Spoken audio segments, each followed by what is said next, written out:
What's going on, everybody? Welcome into the Blazers Uprise Postgame show. Tonight, it is a solo stream. Eric can't make it for this one, so it'll be just me, and we will recap the worst game of the season. Eric chose the right stream to miss. You chose the right stream to miss, Eric. You get to be happy about your Oregon State Beavers. You know, if you're a Beavers fan, you're probably happy tonight. Beavers end up getting a win, move on to the Sweet 16 as a 12 seed. Good run from them. So if you're an Oregon State Beaver fan, I'm sure you're pretty happy right now despite this Blazers performance. Eric doesn't have to talk about, how bad the Blazers look tonight. He can actually enjoy the Beaver win. So perfect stream for Eric to miss. He is in here in chat, though. Hopefully you guys are having a good night. I've had a pretty good day, and that won't change because of this game. This game was very, very embarrassing, though, and very, very rough, and I'm going to touch on everything that went wrong, and it'll be a lot of the same stuff that I've always said. My goodness, was that rough. I'll communicate with chat more than usual as well, just because we don't have Eric in here. So I will take more questions from chat, especially since we got the trade deadline coming up. I guess we can talk a little bit more trade deadline stuff, but oh my goodness, that third quarter was the worst quarter of Blazers basketball of the entire season. I don't know if there's a worse quarter than that. And as far as what happened in that third quarter, defense sucked, offense sucked. More specifically, we let Luka Doncic get way too comfortable to start this game, and then it didn't matter what we did, he was going to make shots because of how confident and how comfortable we let him get. That was kind of the issue. That was kind of how it progressed in terms of defending him. At the point of attack, at the point of the screen, we did a terrible job all game long defending pick and rolls. There was multiple possessions where Luka Doncic simply came down and just ran, basically ran pick and roll, but he wasn't trying to run pick and roll. He was just trying to get the Blazers to switch Carmelo Anthony or Enes Kanter onto him, and then he devoured them, because that's a mismatch. You don't want those guys on Luka Doncic. The problem was we were lazily switching too many screens, switching into mismatches all over the place. Very frustrating how lazily we guarded today. The team against the Pelicans won the first game by, ramping up the pressure, ramping up the intensity of their defense. The final 6 minutes of that game came down from 17. The next game, they came out with a pretty good effort defensively and controlled that game against the Pelicans. And then we're talking about, we did a good job giving forth effort defensively in that second Pelicans game. Tonight, the effort defensively was atrocious. Absolutely atrocious, especially there in the third quarter. Just what... I don't know if only some of us are seeing it. I think it's pretty obvious. I think anybody who's objectively watching this team should be able to see how lazily we defended today. I just think the biggest example of that is how we just lazily switched screens numerous times, and then Luka Doncic went off. Eric Brandt says he's staying at Holiday Inn Express for the second night in a row so I can be as smart as a scout with Brian. Yeah, I don't know. I don't want to talk about that guy in this stream. We tried trapping in the third quarter, but the backside rotations weren't there at all. Carmelo Anthony was way too late on one specifically that I uploaded to Twitter, but we were not on a string and we were not mentally locked in whatsoever. So defensively, it was just a situation where you let Luka Doncic get comfortable. You keep getting into situations where Melo has to guard him on the perimeter and Enes Kanter has to guard him on the perimeter, and he gets going off of that. That's the last thing you should want to see as a Blazer fan is Luka Doncic going up against Enes Kanter or Carmelo Anthony. The problem is there's other games against good guards where we will lazily switch. For whatever reason, some games we'll try and fight through screens. We will make an effort to not just lazily switch them. This game, way too comfortable with switching screens, and it burnt us on numerous occasions. That third quarter was just an indictment of all our issues, not just offensively, though. On the offensive end, The offense during that third quarter was disgusting, in my opinion. It's everything I've said. And I sit here on these post-game streams sometimes thinking, how can I say this in a different way? Or how can I word this in a way where somebody who disagrees with me is actually like, yeah, you know what? I did see that. I don't know. I'm running out of adjectives, nouns, verbs to describe it. It's at the point where, I just don't know how somebody can watch our offense during that third quarter and say, oh yeah, this offense is fine, man. We're just missing shots. Our shot quality and shot selection in the third quarter was absolutely terrible. Absolutely terrible. We start off the quarter going like 7 minutes without a single point. My goodness. That's not good. You're doing something wrong if you can't get a single point on the board over the course of 6-7 minutes. Sure, if you go on a little drive, if you don't score for 3 minutes, sure, maybe you're getting decent shots and you're just missing them. But if you go 7 minutes without scoring, that shows that it's not just missing shots, because you should be able to manufacture something. A back screen, a backdoor lob, something, some sort of set that you can bring out when you're cold that can get you a high quality look inside the arc. But we don't have that.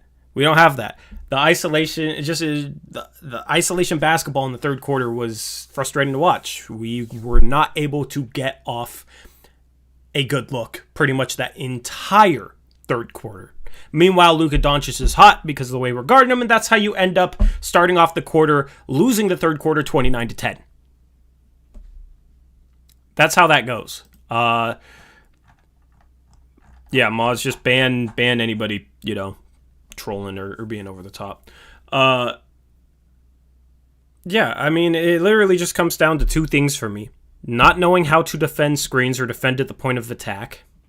I guess it's three things. It's that, not knowing how to rotate when the defense gets broken down, or how to position yourselves behind a trapping pick and roll defense. Poor execution of that. And then offensively, we just didn't have a plan. Every time down during that third quarter, their half-court offense was just screaming, we don't have a plan, somebody please do something, okay? How many possessions did you see one guy dribbling the air out of the ball while everybody else stood around and watched him waiting for him to do something? Almost every possession it was like that. And I feel like the key example of that, the perfect example of how our offense was the third quarter, was a clip I uploaded on Twitter. If you don't follow me, at TorJonesYT, by the way. It was the play where Gary Trent Jr. missed a shot off the top corner of the backboard. We literally dribble the ball down with Dame, have Gary Trent Jr. run off a screen that is designed for him to run towards the ball near half court. What is the point of that screen? You know what? Let's bring up the clipboard. I wish I could show footage. Guys, imagine if I could show footage on here. How lit that'd be. Oh, how insane that would be. I don't have a better way to transition from that. But, okay, why, I get so tired of seeing possessions. I think we had CJ in, so I think Trent was the 3. I don't know. Either way, it doesn't even matter. I am tired of seeing possessions like this. Dame dribbles the ball down the court. Okay, this guy is going down to set a screen. Gary Trent Jr. is running up here, passes the ball. Okay, now, for some reason, that takes us 8 seconds to do. And then Gary Trent Jr. will stand around. Dame will kind of go stand over here. All these guys are just standing here. Standing here for no reason. I think this guy might have went through to the block. And then Gary Trent Jr. is like, okay, I got to make something happen. We're not in anything. No plan, isolation, sidestep, off the corner of the backboard. I think they scored the other way. I mean, what is the whole, first off, what is the point of walking the ball down the court, taking 8 seconds with Dame, just to run Gary Trent Jr. off a screen where he's running this way?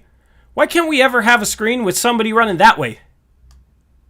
It's so extremely rare. No, it's a screen for Gary Trent Jr. to come up here and get the pass. And then we do nothing. And then we have no plan. Not only is that just a pointless action that's not going to result in us being able to do anything, we don't have a plan after that. You might as well have just sent all these guys to the corner, have Gary Trent Jr. dribble up the ball to here, and then just isolate him. the fact that people see offense like that and think that that's completely fine is just mind-boggling to me. That was like our entire offense in the third quarter. Just a bunch of standing around, isolation. You saw Rodney Hood do it and try and, shoot a hook shot over, I think it was Finney Smith, who's a good defender, from 8 feet out. Yeah, okay, I guess he can make that shot. But why is every single time down the floor, why are we just isolating? We really have no plan. And I'm so tired of going down offensively without a single set in mind, without a single plan, okay? You got to be able to freelance, but this team has no idea how to freelance, no idea how to move, and it's obviously not instructed properly, okay? Because you do not, if the coaching staff in freelance situations is instructing the team to, okay, maybe, screen for CJ coming and then back cut and I don't know, I'm not even going to get into it. I'm not even going to get into specific actions. My whole point is, if you're being instructed how to freelance properly, it doesn't look like how it looked tonight, okay? That's my big problem with the offense. The other problem is we don't have sets that are productive. When we do run a set, it's a bunch of running around the perimeter. I don't know. I mean, it's all the same problems that I've talked about numerous times. And this is what it's going to look like in the playoffs. Shout out Shaggy Squid, $5 Australian donation. At this point, is it safe to say we need to trade Hood just so Stotts can't give him minutes? Enough is enough at this point, and Stotts won't stop. All right. Thanks for actually reminding me. Appreciate the dono. Because this is the next thing I want to bring up, right? We start off the third quarter, first 3 minutes, can't play a lick of defense, can't play a lick of offense, okay? Enes Kanter gets subbed out. He was struggling to keep up with Maxi Kleber, okay? Understandable, right? Earlier in that game, I think we were being outran. I think at some point in the second quarter, the commentator, I think it was Jordan Kent, Lamar Hurd, one of them, said that we were being out-rebounded 23-15, okay? So we're struggling to control the boards, right? But Kanter can't keep up with Maxi Kleber. Who do you guys think would be the proper sub to sub in if, we can't really downsize because we're getting killed on the boards, but we need a more mobile big to defend against Maxi Kleber? Who is the logical substitution? I think it's obviously Harry Giles, right?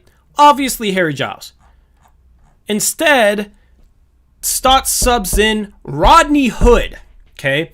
If you want to go small, you can't play defense, you're getting destroyed defensively. Why is Rodney Hood being subbed in? Sub in Nasir Little. Sub in some defense. Nasir Little can play some defense.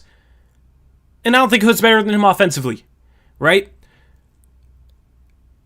Either sub in, go small and sub in some defense, or stay big and get a more mobile big out there to put a better matchup against Kleber without sacrificing size on the boards.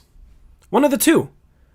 Instead, we sub in Rodney Hood, and I just do not understand. Am I lagging? Hopefully I'm not lagging. Might be lagging. Yeah, sorry if there was lag. I don't know. I don't understand the logic behind subbing in Rodney Hood. What is the reason? Shooting? If you want to sub in shooting, sub in Anthony Simons. Okay? Defense, if you want defense, sub in Nasir Little. A more mobile big, you want that, sub in Harry Giles. I don't understand what the logic is subbing Rodney Hood into the game 3 minutes into the second half. Okay? But then, right, literally probably gets worse, right? Still can't defend. At the 6-minute mark, who is the second sub off the bench? It's Carmelo Anthony. He immediately comes in the first possession, is sleepwalking. I uploaded this video to Twitter. I don't even think Block Boy could defend that clip defensively. Okay? And it wasn't just Melo at all. I just don't understand when you're struggling so much defensively, subbing to Rodney Hood in the 9-minute mark, and then you still are just getting crushed defensively, and then your next sub is Carmelo Anthony instead of Nasir Little. I don't understand that. Okay? And then first possession, Carmelo Anthony is paying so little attention to his guy that he doesn't even realize he's setting an on-ball screen. He realizes too late and half-heartedly tries to recover, but he gave about 30% effort. I think the next possession or the possession after that, They run a trap, and Carmelo is supposed to rotate out to the three-point line, and he jogs. Absolutely jogs. 50% maximum effort getting out to his responsibility. They knock down a three. Okay?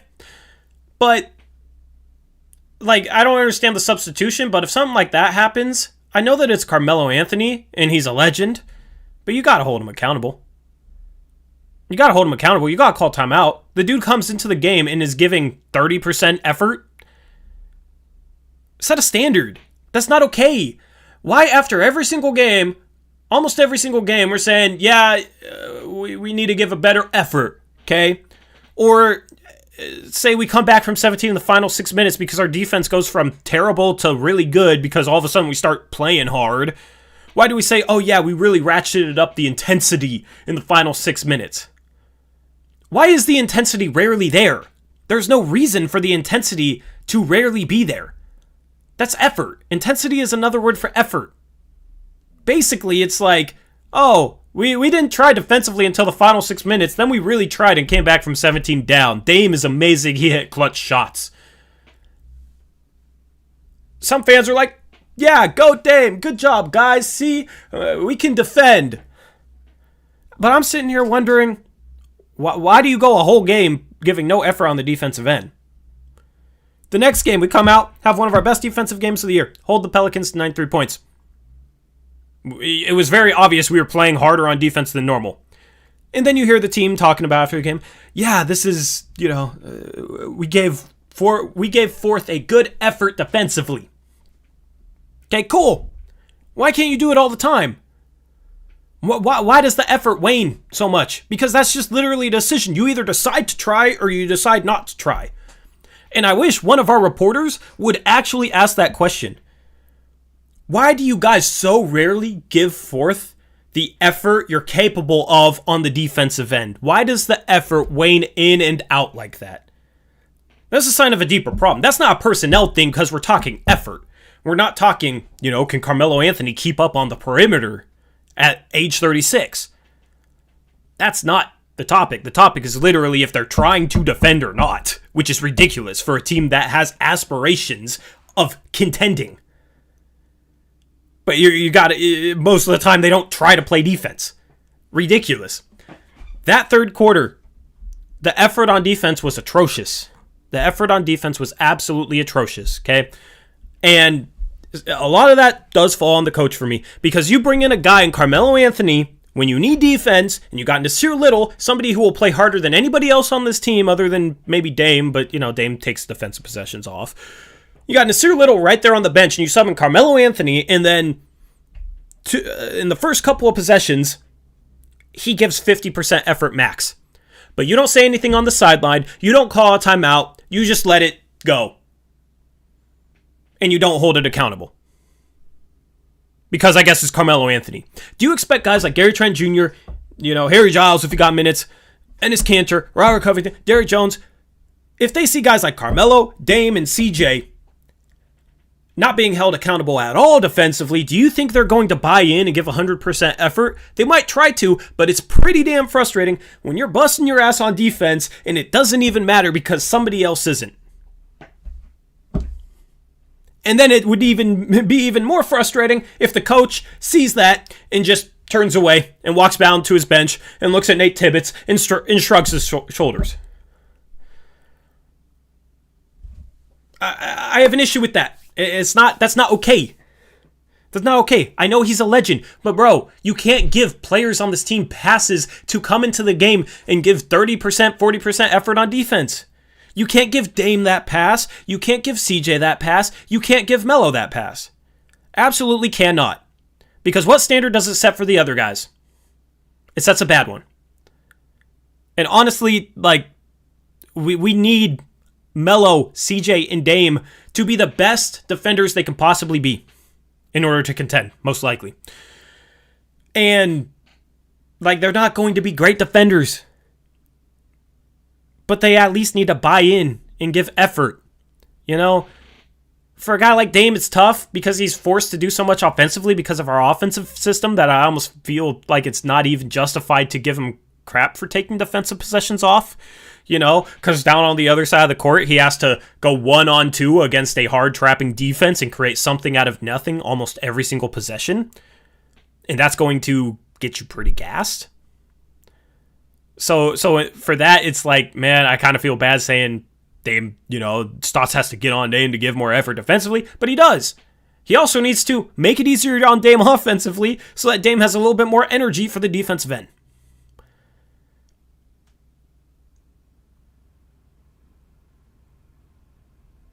There's a lack of accountability issue. And the players aren't going to say there's a lack of accountability issue. So I don't want to sit here and listen to people say, oh, well, the players say that Stotts does the perfect job of not being too hard on them, yet still holding them accountable. What else do you think they're going to say? Do you think Gary Trent Jr. and Damian Lillard is going to come out here and say, yeah, Stotts just lets us do whatever we want, and if guys don't try defensively, he just doesn't care and doesn't say anything? Do you really, really think the players are going to say that? Of course not. Of course not. People really put stock in Enes Kanter saying Stotts is the best coach he's had. How many times have we heard him say Dame's the best teammates he's had? Russell Westbrook is the best teammate he's had? Like, we've heard him flip-flop based on the team he plays for. Whichever team he plays for, he says the nicest things about. And then he goes to a different team and says all the same things about that team. Everybody was rolling their eyes when he was saying that in Boston last year, but now he comes back and somehow Enes Kanter saying like Stotts is the best coach he's played for and does a good job of holding them accountable without being too hard. All of a sudden, that's like gospel. All of a sudden, we're putting stock in what Enes Kanter says. It's ridiculous to me. Shout out Shaggy Squid, another $5 Australian dollar dono. He says, it's as simple as second easy schedule first half. Yet teams are outscoring us by 4 points on the season. More after tonight, never convincing wins. We're not being outscored by 4 points on the season. Maybe 4 points total, not 4 points per game. But yeah, I mean, we get blown out a lot, win a lot of close games because Dame is clutch as hell. It's not a recipe for long-term success against the best of the best. Shout Gray Hughes investigates $10 dono. He says, don't forget to support Blazers Uprise. A lot of time is put into these shows. Appreciate it. Gray is always very supportive, so I appreciate you, man. Means a lot, especially on a night like this. That's been very rough, man. Has me wishing I'm a Beaver fan. Actually, I don't wish I'm a Beaver fan. I'm a Gonzaga fan. Hopefully I'm not wishing I'm a Beaver fan after tomorrow night. But I want to hear your thoughts in chat on what I've said. I'll read off some of them. Is there anywhere where I'm wrong on how I feel about this? Or anywhere where you feel differently on this? In terms of the defensive accountability. Shout out Space Lee Sprockets, $2 dono. Terrence, no accountability, Stotts, always, facepalm. Yeah, I mean, here's the thing. If Nurkic was healthy and he comes into the game and gives forth the effort Carmelo did on the possessions I'm criticizing, Stotts probably would have called a timeout and would have been up in Nurkic's face, hitting his hand, yelling. I mean, I'm not necessarily complaining about that, in a vacuum. Sure, you gotta get on guys if they come in and they don't try. But it cannot be inconsistent where if one guy doesn't give forth defensive effort, you turn a blind eye to it. And then if another guy comes in and doesn't show defensive effort, you're all in his face. Because the guy that you're in his face about is going to notice that. And it's not going to be productive. So that's just frustrating, man. Not only is it like, why are you subbing in... We need defense, and you're subbing in Carmelo over a Nasir Little. You need somebody to compete defensively and set the tone from an energy standpoint, because our energy is dead, and Nasir Little is the perfect guy to set a tone from an energy standpoint, in my opinion. But you don't sub him in. You sub in Melo instead, and then Melo gives forth 30% effort, and you turn your shoulder. You turn your shoulder away, turn a blind eye. I hate that. It's a double standard. It's exactly what it is, Eric Olson. Blue Diamond Gem says, what about CJ? Is this becoming too long of a thing? I don't know what you mean by that. Dame interview is up. We can watch it later if you guys want.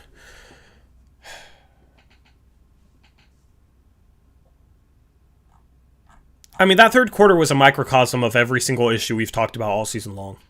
Every single one.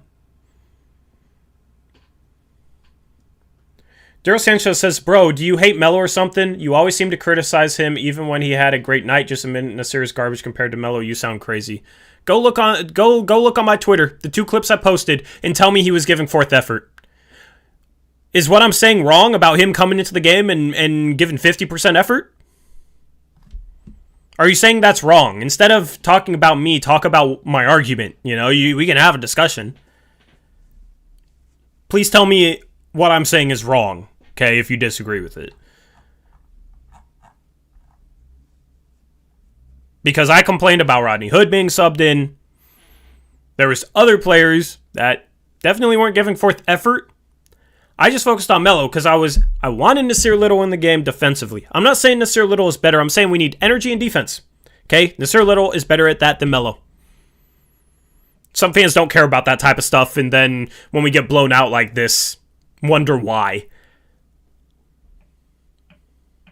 I've said nothing about nice things about Melo the past 5 games. That's exactly right, Nathaniel. But the second I say something negative, you got a few people that'll just freak out and post like a bunch of exclamation point emojis. Unnecessary.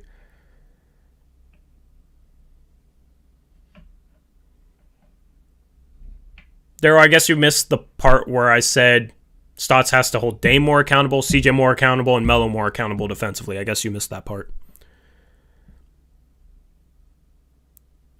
But like when Melo got subbed in, I was focusing on him because I was frustrated that wasn't Nasir Little. And while I was focused on him, I noted 2 specific plays where he wasn't giving fourth effort. If you're a Melo fan, you should be saying, Melo, come on, why aren't you trying defensively? Shout out to... Let me make sure I'm caught up on... Yeah. Shout out to Isaac Figueroa, $2 donut. The Mavs were pulling away, no timeout. We called 1 timeout during the first 9 minutes of the third quarter. Went from a 10-point lead to a 32-point lead. And obviously the timeout didn't fix anything. Wonder what Stott said in that timeout. Guess what Stott said in that timeout in chat? Give me your best guesses in chat. Probably something like, Luka Doncic is hot. Just keep trusting. Just keep trusting that he'll miss one. Shout out Diego Hernandez, $5 dono. Is it bad that I hope we get swept in the first round so we can finally fire Stotts? Any other coach would benefit this team so much. Stotts has to go. And I would never root against the Blazers. I hope they go on a playoff run. I don't think they will because of this stuff. I would more just view that as the silver lining if we get crushed in this year's playoffs. That's the silver lining. Stotts either has to figure it out, which if he figures some stuff out, good. Cool. And if he doesn't figure some stuff out, we're probably going to get crushed in the first round. And then he's gone. Either way, kind of a win-win in my eyes. I would love for Stotts to figure things out. I would love to think Stotts is the best coach in the league. I would love to like Stotts' coaching. I want to, but the dude doesn't even give me a chance. That's a problem. Everything he does drives me crazy. The way this team plays drives me crazy. And it's frustrating because we obviously have a talented team. That's how we're 25-17 right now.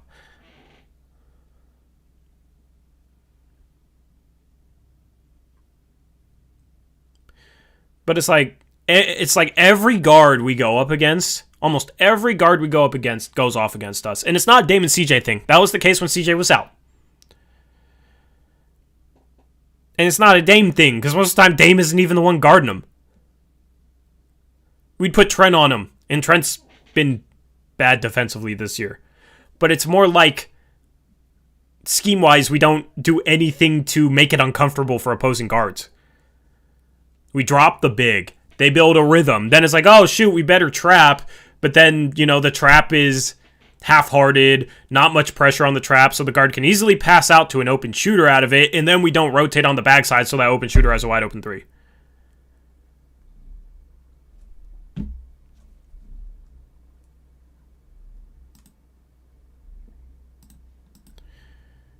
Anybody who thinks we should trade Dame for Julius Randle is getting a 5-minute timeout. Sorry. That is one take I will censor. Because that is bad, man. That is real bad. My goodness.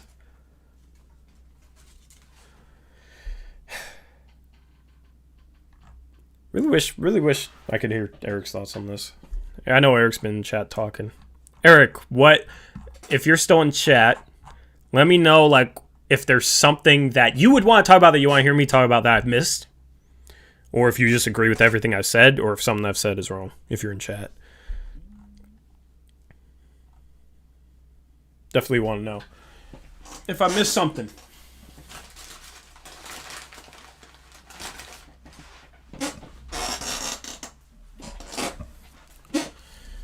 Gray Hughes says, yes, I believe in respecting everyone's right to an opinion, but I'm not required to respect the opinion itself, you know, like trading Dame for Julius Randle. Yeah, I mean, the dude was in here trolling at the start, and then he comes here with that take. Like, I feel like the dude's just trolling, so.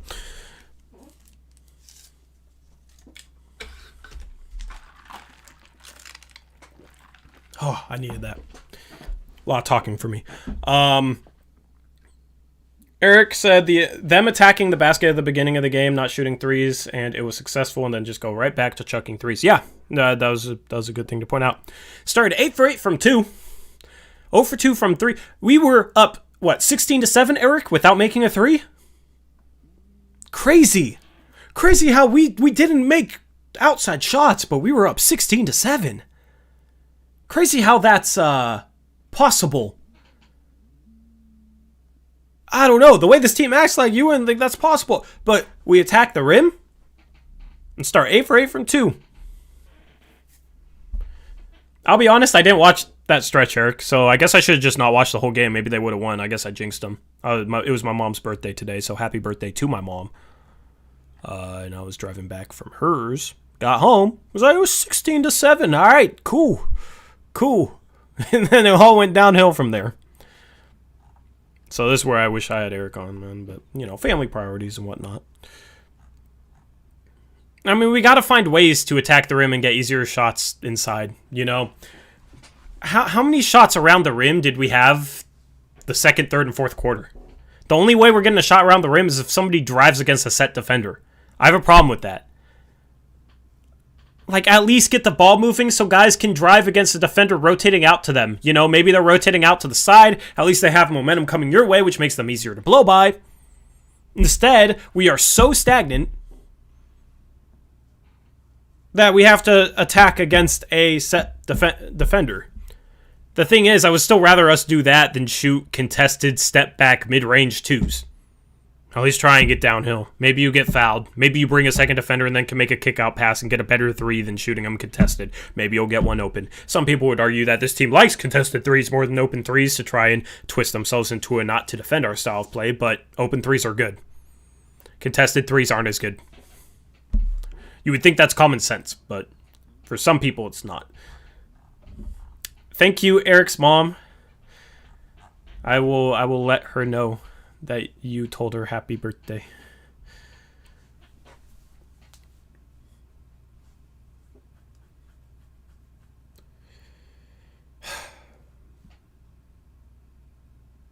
Yeah, Bods, you got like somebody making different accounts or something. So yeah, just hit that ban hammer with anybody trolling. Okay. Yeah, mods, have fun banning. Let's see. You guys can race to ban each one.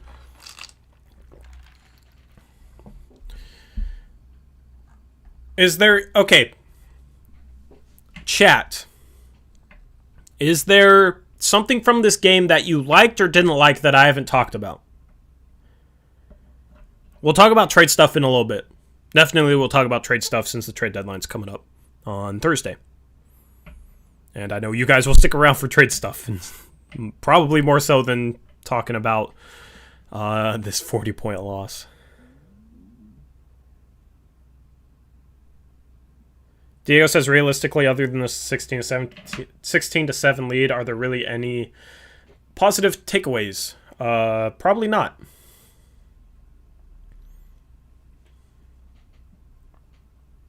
Reese says, I like that Stoss finally won a challenge. That was a challenge that was like a petty challenge, man. But he won it. Oh my goodness. Somebody needs to get a life instead of keep creating new burners.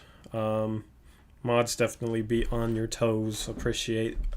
Shout out to our mods, Reese, Trevin, and I almost said Eric. Reese, Trevin, and Zach. I'm gonna start calling Westbrook Zach, by the way, because we call the other two by their first names, and Westbrook is kind of an insult. So I'm gonna start calling him Zach. Sorry, I'm trying to read like, you know, the question I asked. I'm trying to read, but chat's popping. You got, you know, a 13-year-old kid in here spamming.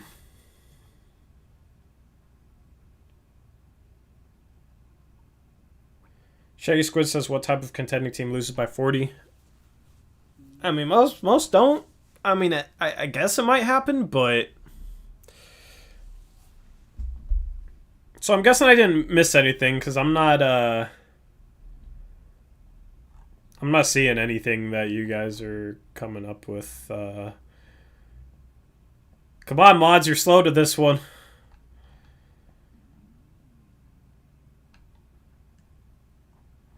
Permaban anybody spamming that. That's a permaban. Just ban their burners, man.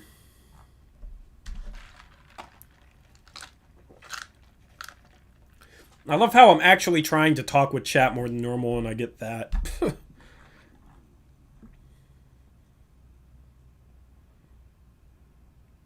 Trevin said it's lagging. Oh, like it takes a second to kick in.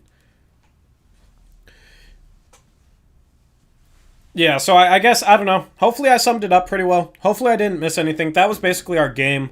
Let's look at things statistically. I'm kind of curious to see how bad the stats look. And then we can take some trade questions. Also didn't like my bracket getting completely busted by Oregon State beating Oklahoma State. That was not cool. I had Oklahoma State in my Final Four. Still got a chance to win my bracket pool because I picked some good upset picks, but rough night, man. But honestly, I'm kind of cool with it, man. It's cool to see Oregon State in this Sweet 16. I'm not a fan of theirs, but it's cool to see them do well. And happy for Eric because he's a Oregon State fan. Happy for the Oregon State fans that have never seen their basketball team do anything. All right. Let's see here. We shot 38% from the field, 22% from three. Very bad looks from three, in my opinion. Sure, Dame and CJ went 0 for 12, but do you guys remember them getting good looks from three? Everything was off the dribble and contested. That's what happens when you take that shortest shot selection. Here, let me make this point real quick, too. The heavier you are of a three-point shooting team, the more your performances offensively will vary. Okay? Like, you can get the same sort of shots, and one night you could go 22 for 41, and one night you could go 9 for 41. On the same, like, diet of shots. Okay? Obviously, your odds for shooting well are better if they're better shots, which our three-point looks were not good at all tonight. At all. But yeah, that's why I kind of have a problem with this team relying so heavy on the three ball. It varies the performance so much, whereas like if we're struggling to make them, we're going to lose against any good team. Like we have to have a good shooting night from three. Whereas I feel like if we were more creative offensively, utilize some of our athletes, and we're able to get higher quality shots around the rim, we could have a poor shooting night against a good team and still would have a decent chance of winning. You know, you could have a poor shooting night from three and have a decent chance of winning if they just played defense. But, you know, that's rare. I mean, you look at the Pelicans, the second game against the Pelicans. We didn't shoot well from three, but we played defense. We actually played defense and actually looked like a good defensive team that game. And we won, scoring 101 points. Won by 8. But most of the time, and especially against good teams, we don't defend. And we don't get good looks inside the arc either. So it just comes down to, oh, pray we make our 3-point shot. Almost makes you wonder why they even, why we even play basketball. Like, why don't we just have a 3-point contest instead? Because that's basically what our games come down to a lot of times. And that's completely our decision. People will say, oh, NBA is trending that way. I'm pretty sure we're number one in terms of percentage of our shots that are threes. I don't know for sure. Maybe Reese or somebody can check up on that. But your performances they vary a lot more.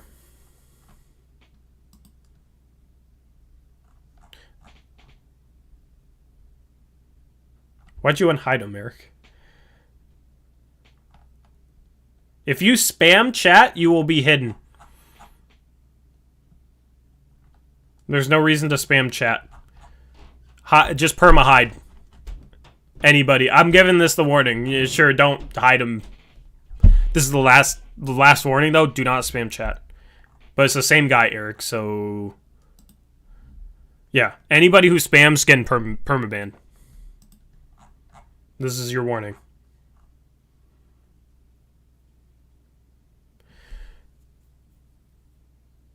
I mean, we've banned like 10 of his burners, but this guy doesn't have a life, so he's sitting in here spamming and has a bunch of accounts. Just find a hobby, kid. Come on.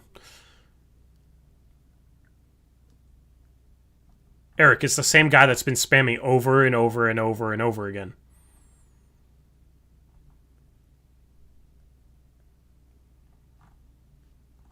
This is like the 10th time he's coming here on a different account. Anyway, do you guys want me to take trade questions, or you want to go around the NBA really quick and then take trade questions? What do you guys want? Okay, Eric, whatever, man. I'm telling you, it's the same guy. Very rarely do people come in here and spam, and it's not a coincidence.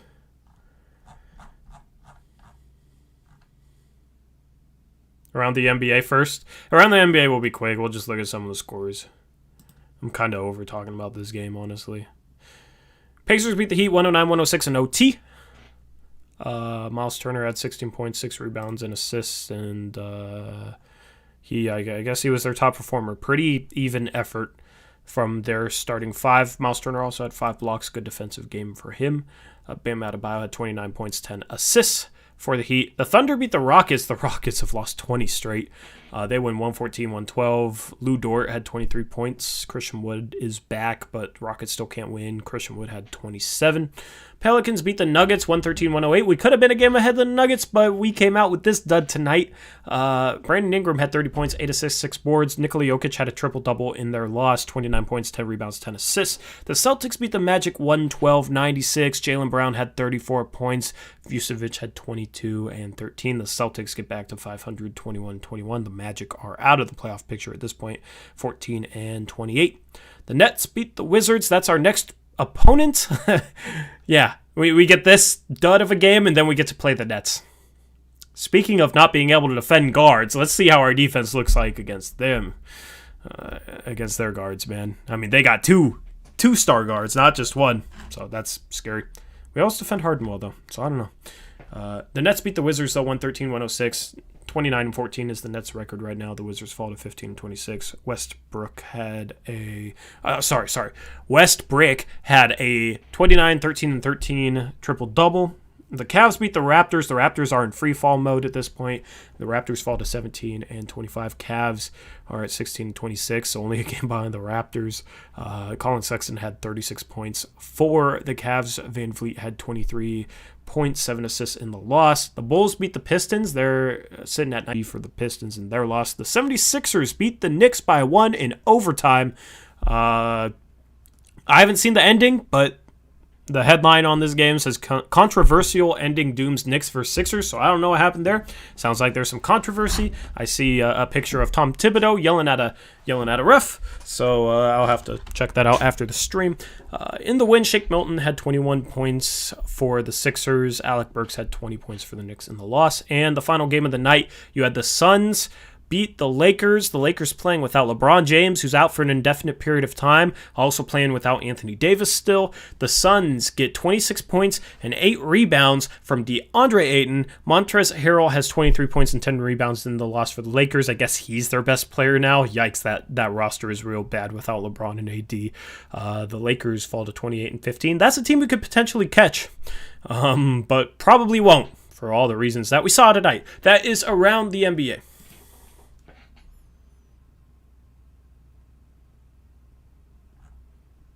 No, we're not going to unhide. There's no reason for you to have all those burners. We're not going to go through and unhide 10 of your burners, bro. Shouldn't even give the time of day, man. I don't believe that excuse for a second. Because why would you have 10 burners if not for that?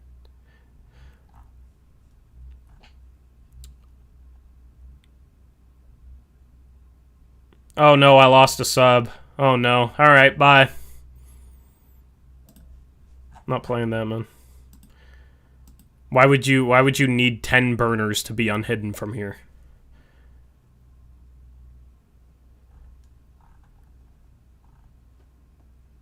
Go live with the Valley Pod.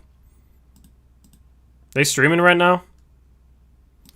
I mean, we didn't play each other, so they're happy about a Lakers win. We dealt with this loss tonight, this blowout. I'll take trade questions, though. You guys had a bunch of trade questions. I will take your trade questions now.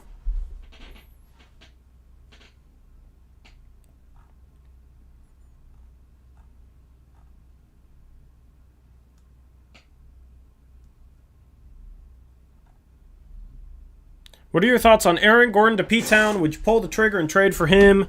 Don't think he has much value other than athleticism. I am just baffled at why people want Aaron Gordon. Yes, he's a decent defender. He's not better than Derrick Jones or Robert Covington, and in our scheme probably wouldn't change our defense whatsoever. Okay? He is not a good three-point shooter. He's shooting 36% on the season. He always starts off hot and then regresses throughout the season. But come playoff time, the dude is just a non-factor from three. He started off the first 20 games shooting about 40% from three last season and then finished the season at like 31% from three. He's a career 32% three-point shooter. Shoot, honestly, I have as much confidence in Derrick Jones Jr.'s three-point shot as Aaron Gordon's. The thing with Aaron Gordon is, he can play make. But he would likely get stuck in the corner. Do you really think Stotts is going to utilize him properly? What happened when Evan Turner came in here? His assist rate got cut in half and he got stuck in the corner. And then we were so stagnant that oftentimes he would isolate and try and score on his own. Why do we want Aaron Gordon to come in and do that? You're talking about a guy who shoots this season 48% from two. That's bad for a 4. He's shooting 41% from 3. Okay, but he's only played 22 games. Last year, shot 31% from 3 for his career, shooting 32.5%. So, not a three-point shooter you can rely on. Can pass the ball a bit, but we're talking about a Terry Stotts offense. Terry Stotts is not running this offense this way because he has to. He doesn't have to. We've seen Melo make a lot of nice passes, but he doesn't put Melo consistently in a position to facilitate or anything. Nah, it doesn't matter who's in the game. We literally just sit there and ISO and sit there and barely run sets. And if we run sets, they're not productive anyway. Plus, we would have to trade Derrick Jones Jr. and Rodney Hood and a first-round pick and maybe a young player to get Aaron Gordon. No. Anybody who wants to do that, it baffles my mind. The dude's not efficient. He's shooting, consistently shoots 51 to 53% in terms of true shooting percentage. Average is about 55% for a big. You want a little bit higher than that. Yeah, he had a 37-point game, but I mean, like, the dude is not going to fix our issues. And we have to trade a player with a lot of similar traits. Derrick Jones Jr., athletic, can defend, probably a similar shooter given how Derrick Jones Jr. has shot the ball this year. Do we utilize his athleticism? No. Did bringing him in help our defense at all? Apparently not. You know, we've regressed, actually. So really, you're only upgrading playmaking. That's really about it. And you're giving up, and it's playmaking that would probably go underutilized. You know, Yusuf Nurkic is just as good of a passing big. We don't utilize his playmaking enough. Do we utilize his playmaking to start this season at all? No. That's how I feel on Aaron Gordon.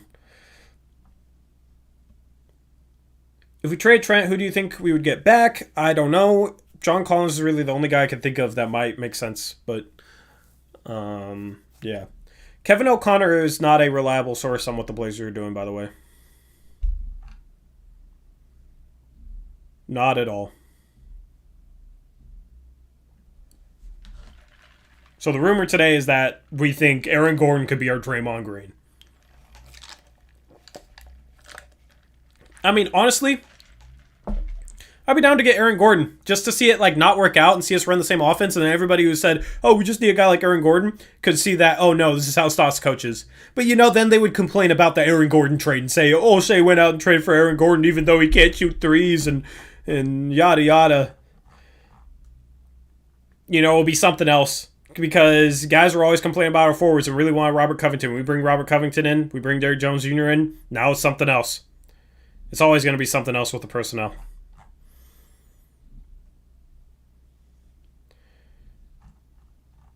I don't think we're as active as people are reporting us as. I really don't think we are. I really don't expect a big trade, by the way. I'll still take your trade questions, though, if you have any other targets you want to bring up or whatnot.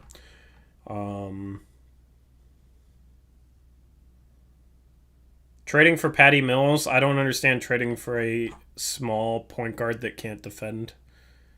He's not that good of a playmaker. Here's the thing. Getting a good playmaking backup point guard isn't going to make our offense less stagnant.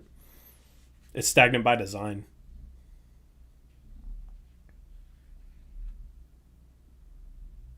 Thoughts on trading Ant so that he can have an opportunity elsewhere? We refuse to use him. Don't really see how that'd help us. It'd probably be better for him, though. Robert Williams, with Nurkic back, I don't see why he's, what the point in getting Robert Williams is.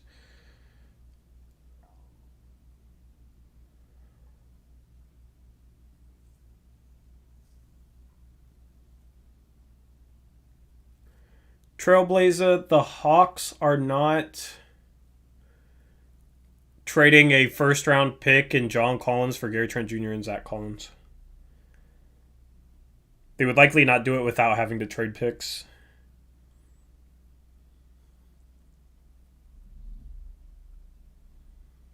Shout out Spacely Sprockets, another $2 dono. Terrence the Terrible is in witness protection.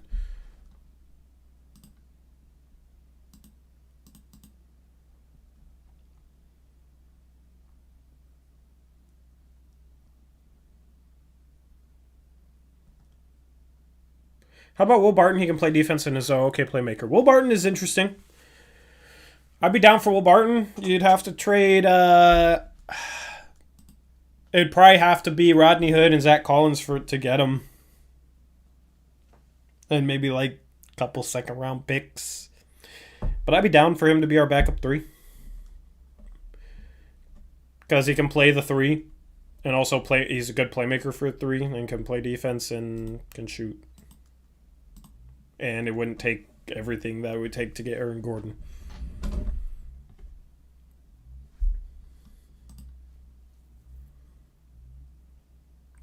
TGTV, I do not think that we should go out and get a backup point guard.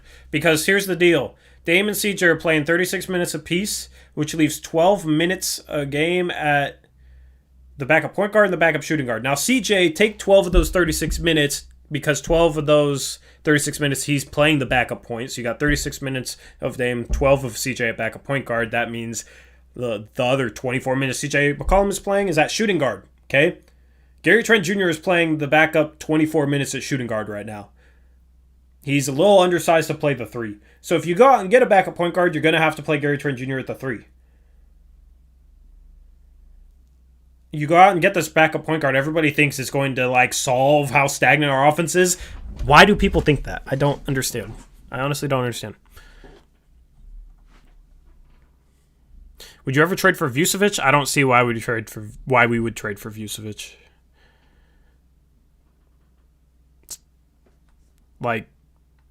We got Nurkic. Hopefully Nurkic can be healthy.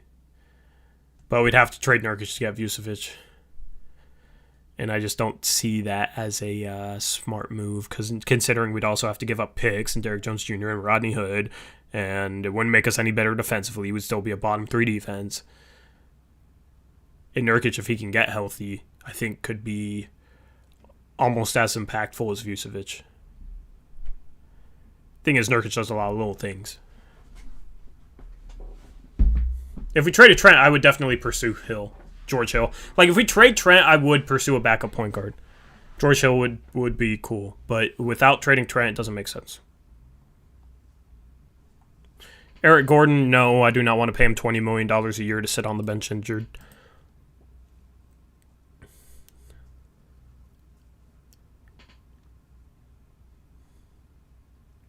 See you later, Malcolm.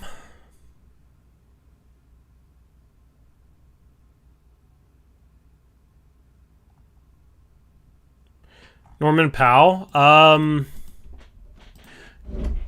Powell would be interesting. I don't really know if he's able to... he's 6'4", but he has a really long wingspan, so maybe he could play some backup 3. Let me look at his contract. He's making about $10.8 million this year. What's Rodney Hood making, out of curiosity? I want to see the exact number. Rodney Hood is currently making about $10 million flat. So yeah, you could trade Rodney Hood straight across for Norman Powell. You just wouldn't be able to use that last roster spot without going into the tax, which the team won't do. You have to remember that.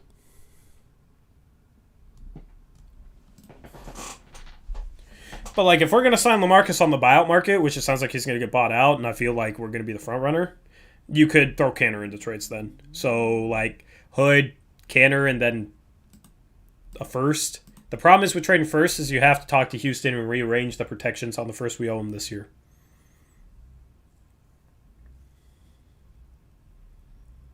Yes, I am, Reese.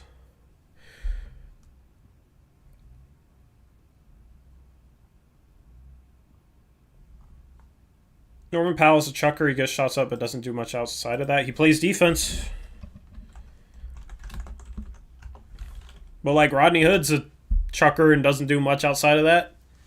But Norman Powell is shooting 45% from 3 and 50% from the field, averaging a hair under 20 points per game and 30 minutes per game. Per 36, he's giving him 23 points per game, with a true shooting percentage of 65%. And is a decent defender. Yes, that I would be interested in Norman Powell. That's a guy I haven't even really thought of. Let me look up his wingspan. Problem is he's a little undersized at the 3. But he has a 6'11 wingspan, so he's 6'4 with a 6'11 wingspan. Let me look at his standing reach.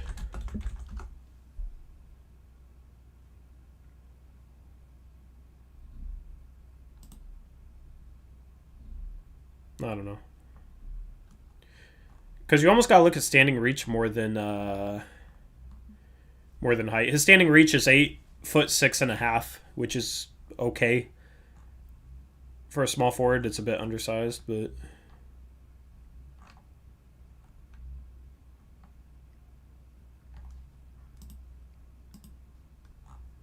It's bigger than Gary Trent's, though.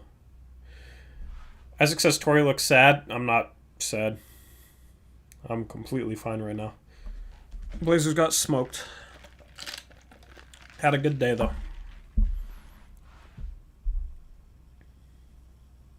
Eric, are you suggesting that trade because you want to do it, or you just want my reaction to it? Why y'all talking about trades? Y'all have a good team right now. Okay, bro. Do you see this score right here? Do you see this score right here? I appreciate the compliment, but if you look at this score right here, that's a bad score. That's a real bad score. Definitely should be open to trades.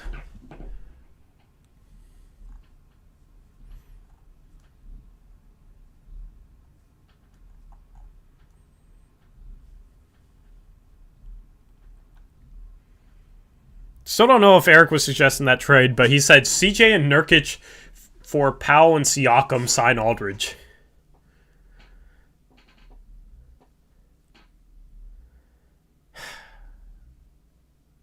So what, our starting lineup is Dame, Powell, Rocco, Siakam, and Aldridge? Do you think we'd be a better team? That's interesting. I mean, like, taking all, like, emotions out of it, I don't know. Like, that, we're probably a better team. But with Terry Stoss as the coach, I feel like that team wouldn't be able to unlock its full potential. But, I mean, that's the case now.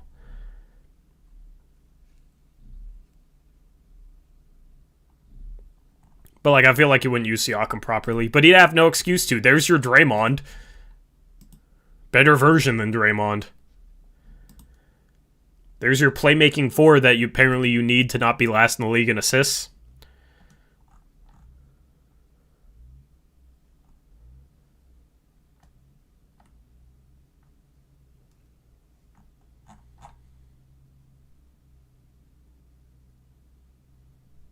Part of the package, thoughts for Nurse. Hell yeah.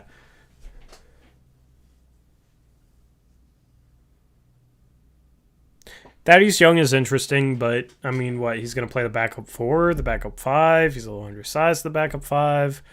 The backup 4, we're going to keep Melo there, so...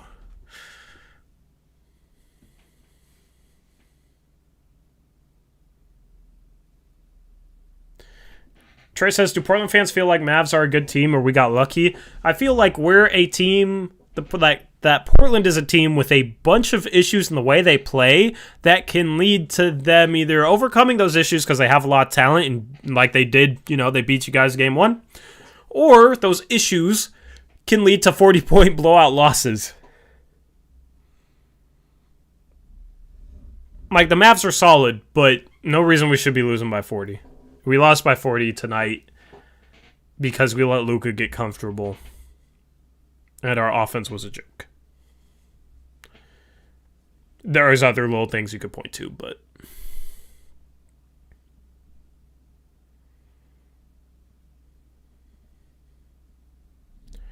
Harrison Barnes makes too much money. We'd have to trade... Hood, Derek Jones, and his Canner for Harrison Barnes. I don't know. We'd probably have to trade a first. I don't know. We'd probably have to trade something else on top of that. But we get a guy who's an okay defender. He's averaging 16 points per game, 6.5 rebounds, 3.5 assists. And that's with him playing 36 minutes a game. He's making $22 million a year over the next 3 years, so I think he's a little bit overpaid. Honestly, you could make the case that he's not even above average as a defender, that he's only average. Don't really see the point in that. don't really see what that accomplishes. Obviously, if you're trading Canner, the idea is that, okay, you replace him with LaMarcus Aldridge off the bench, I guess. Even though I have some concerns with that.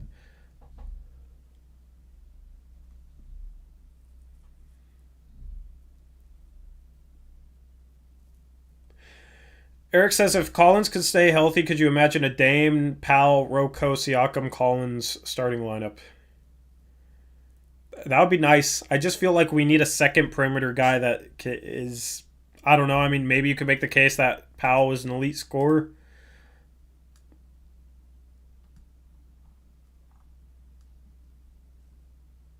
But, I mean, the dude is averaging nice numbers. I don't know. Defensively, I really like that lineup for sure.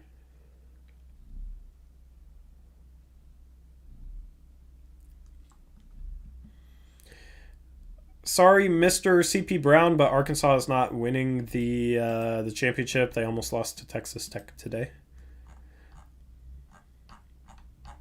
Watch them lose to Oral Roberts. They got a chance to go to Final Four, but...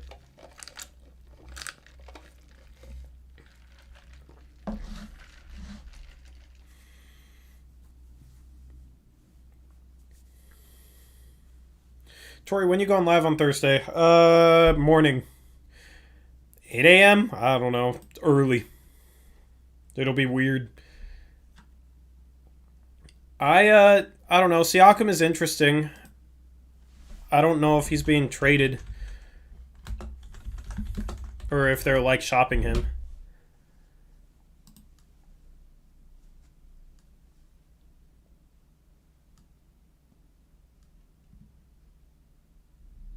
I don't know what Toronto's going to do, but they're an interesting team to look at. Mr. Llama, I have never seen you comment before, so screw off.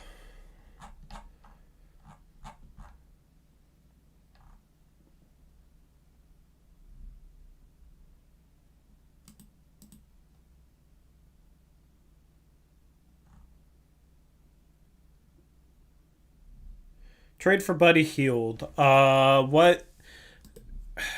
I don't see the point in trading for Buddy Hield. Are you trading CJ for him? Why would you trade CJ for him? You know what I mean? Doesn't make sense. If you're not trading CJ for him, he makes probably even less sense. Because what? He's going to be our third guard off the bench when we have Gary Trent Jr. No, only, what? Do you trade Gary Trent Jr., Derrick Jones Jr., and Rodney Hood for him? That makes us even worse defensively when we can't really afford that right now. Just to pay a third guard $20 million a year, I don't see the logic behind that. Honestly, anything for a guard, I just don't think makes sense.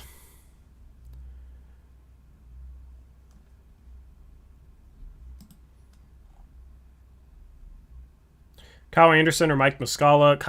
Kyle Anderson, I guess, would be, I don't know, as our backup three could be interesting because he's improved his three-point shot this year. But who knows if he regresses back to being a 29% three-point shooter, I think he's a bad fit here.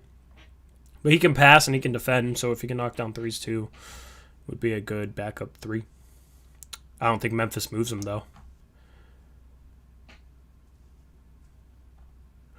And if you wanted him, you'd probably have to give up Rodney Hood in a first-round pick. Do you guys want to give up a first-round pick for Kyle Anderson? I don't know. I probably would say no to that. Because he's played his way into being worth that.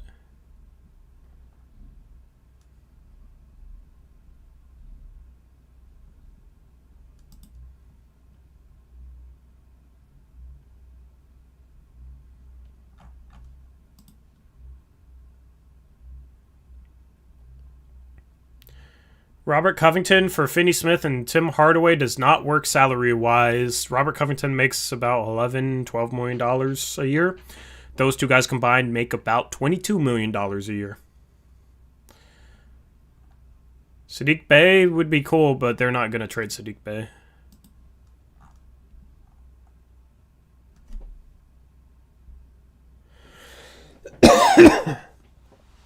Anthony Simons for Kobe White. I don't see why either team would do that, especially Chicago. Like, what? Anthony doesn't play enough and we trade him for Kobe White, who wouldn't play? Kobe White's better than Anthony, though, so I don't see why Chicago would do that. Honestly, like most young guys, not getting traded. Henry Ellenson. Why are you against an Aaron Gordon trade? I explained a little bit ago, but what is the dude good at? It's a decent defender, can pass the ball, and is athletic. We don't utilize athleticism here in Portland. His defense isn't going to fix anything defensively, just like, we brought in Rocco and Derrick Jones Jr. and somehow got worse on defense. So Aaron Gordon is not going to fix anything defensively. Our problems aren't personnel-based. And then as a playmaker, we've given Stotts playmakers other than Damon CJ in the past, and he's just stuck him in the corner. Remember Evan Turner? Comes in from Boston. His assists get cut in half. He becomes a spot-up corner shooter at like 29% and isolates and goes one-on-one to get his own shot all the time. And is inefficient at that too.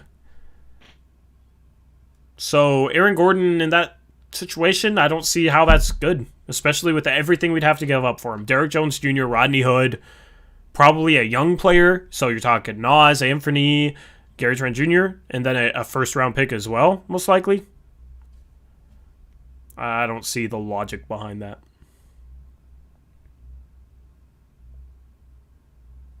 Josh Okogie, whose minutes does he take?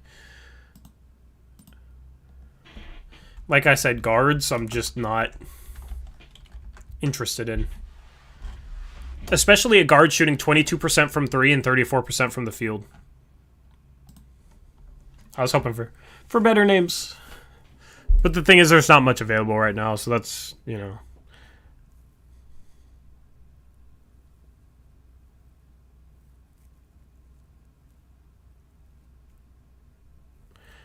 Why don't they go after CJ McCollum from the Hawks? Huh? Who would you want to trade for, Tori? There's not many targets that I like, honestly. There's not many targets I like. Like Larry Marketing, we bring him in here and we're worse defensively. We're already the third worst defense in history. So if I'm trading for a guy, I want a forward that can you can rely on to make threes. Hopefully they can defend, and hopefully they can play make.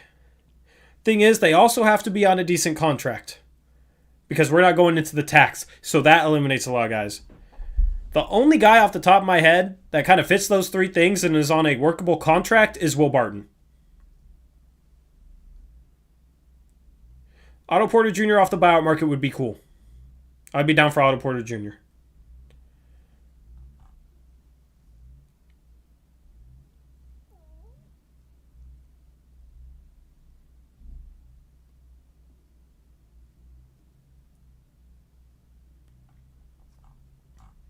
I don't know. Can you guys think of another name that fits those three qualities? JaMychal Green, I don't see why Denver would, what would we trade for him? Instead of bringing up just names, bring up, who we'd give up to get them. So, what for JaMychal Green?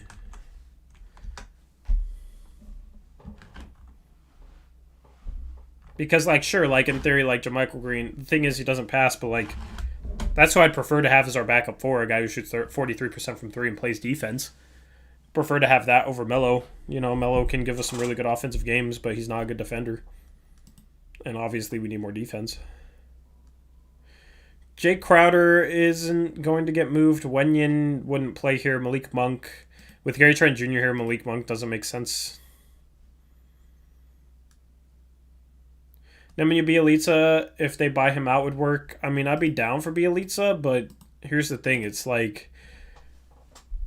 for backup fours, they're not going... A 4 who wouldn't automatically start doesn't make much sense because we're not going to go and trade for a backup 4. If that makes sense. Because Melo is basically just entrenched at the backup 4. So if we could go out and get a guy like Siakam, like that would be interesting and something we'd be into. We'd probably start Siakam, move Rocco to the 3. Melo would still be the backup 4. Derrick Jones Jr. would be the backup 3. Hypothetically speaking, obviously we'd have to give up like Nurkic or CJ to get Siakam. So like obviously things would shuffle around quite a bit. I'm just saying like that type of player. Otherwise we need to get a 3. If we're getting a 4, it has to be a guy that's good enough to justify bumping Rocco to the 3. I think Rocco is a little bit better at the 4. So if it's like a backup like Bielitsa, it doesn't really make much sense. Otto Porter Jr. can play the 3, so I'd be down with that. Bielitsa can't. Zach Levine, says Jimmy Rustler. We'd have to trade CJ for him. And at that point, they're so similar, it's just like, what's the point, you know? Like I said, like pretty much any guard just doesn't make a ton of sense. It's like Zach Levine doesn't fix any of our defensive issues either. So I don't like see how it's taken a step forward. Larry Nance Jr. would be interesting. I'd actually be very interested in Larry Nance Jr. It's actually a good name to bring up. He's honestly you know what's funny is all these people want Aaron Gordon. For all the reasons they want Aaron Gordon, Larry Nance Jr. is just as good for all those reasons. Like Larry Nance Jr. is just as good as Aaron Gordon. Because although he doesn't average, 14 points per game, the thing is, Aaron Gordon averages those 14 points per game inefficiently. Okay? Larry Nance Jr. averages 10 points per game efficiently. He's been efficient. The thing is, you can rely on Larry Nance Jr.'s three-point shot more than you can rely on Aaron Gordon's, in my opinion.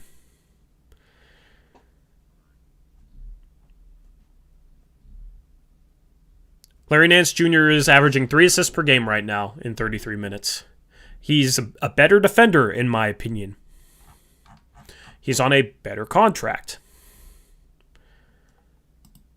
He probably wouldn't cost as much to go get in terms of, trade value.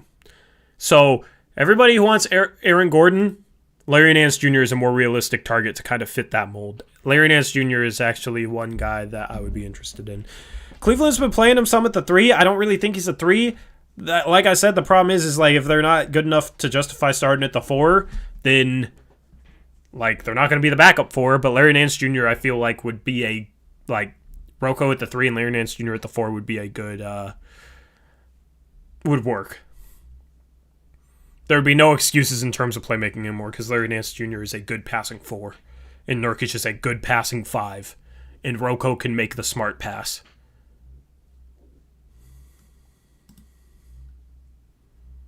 They're asking for 2 firsts and a good young player for Nance and said they won't trade him for less. Well, never mind. Never mind. I would only trade one of those 3 things for Larry Nance.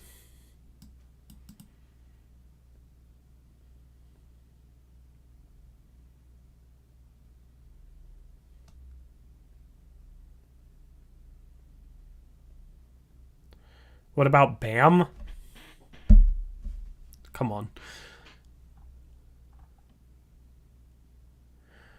Doug McDermott.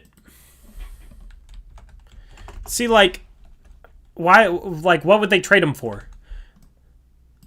What would we, Hood in a first?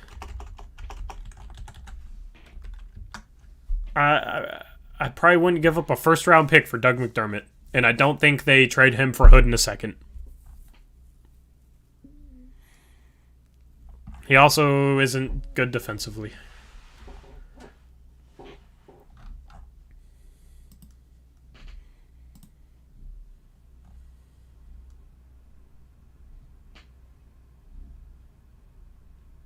Okay, Zach. TJ Warren. Isaac. What would we trade for him? Like, you guys are just throwing out random... I'm not going to keep doing this if you guys are just going to throw out random names out of the blue, like Bam Adebayo and TJ Warren. Like, if they're like a very realistic target and you throw out the name, like, sure. But if it's like something out left field, say what you'd give up to get them.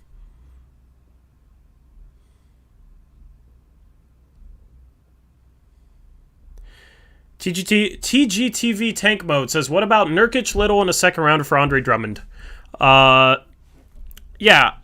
Salaries. We can't trade out $13 million of salary and bring back $27 million.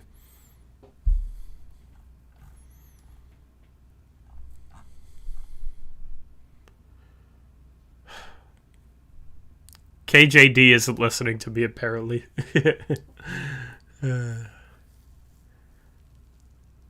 Miles Bridges fits the specifications I want. Okay, but like, why would Charlotte trade him? Everybody thinks about why we should trade for guys, but never from the other team's perspective.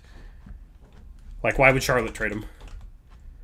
That's the one thing. That's the one thing where fans go wrong thinking trade ideas. Is they're always like, "Oh, this guy would be great. Let's trade this and this for them," and they never think of it from the other team's perspective.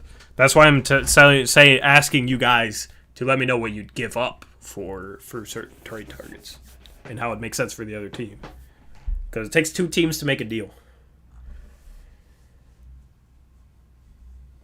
Trevin, I don't do that for a multitude of reasons, but always start with the salaries. If the trade can't even work, then there's no point to even discuss the logic behind it. Mikal Bridges isn't realistic, but he would be such an ideal 3. That I agree with.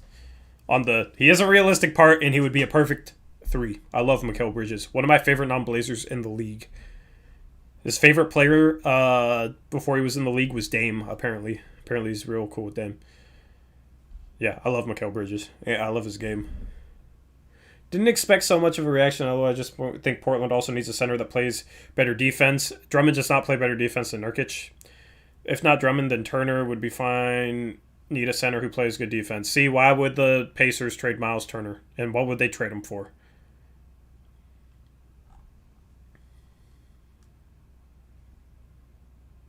Charlotte undervalues Bridges? How so? What makes you say that Charlotte undervalues Bridges? He's literally playing 26 minutes a game right now.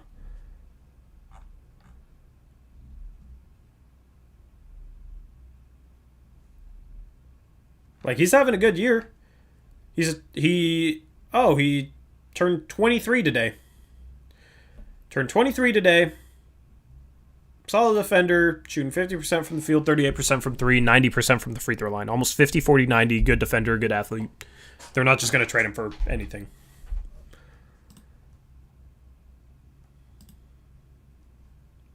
Thank you, Eric. I appreciate it.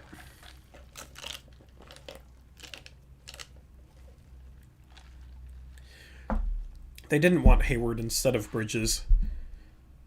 They could get Hayward without giving up Bridges, so how did they want Hayward instead of Bridges, considering they have both of them?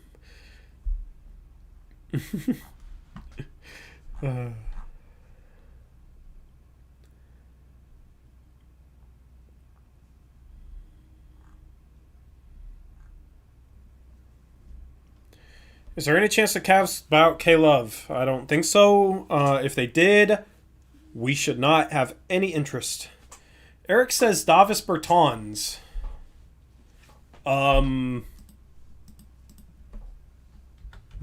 Why? I was surprised to see Eric saying Davis Bertans.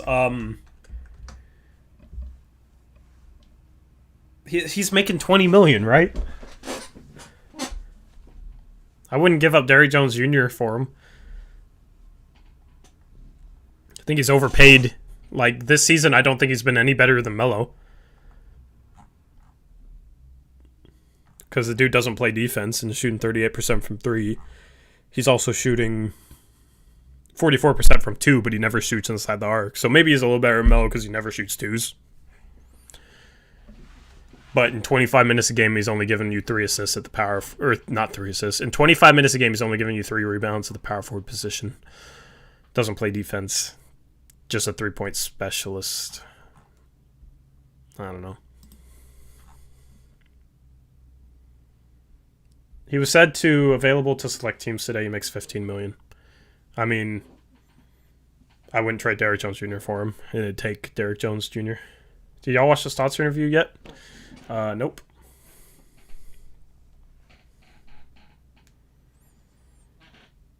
Michael says, PJ Washington. Why would the Hornets trade him?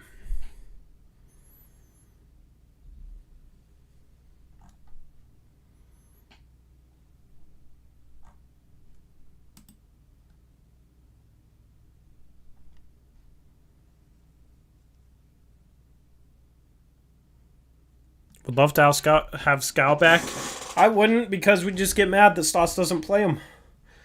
How am I feeling? I'm feeling good, toasty. Voice getting a little sore. Solo streams make the voice sore, but figured I'd take trade suggestions and whatnot. This is why, I don't know. The thing is, though, is everybody just tosses out a bunch of random names, and it's just like, no. That's why I haven't done any trade stuff this year, because there's not many names that make sense.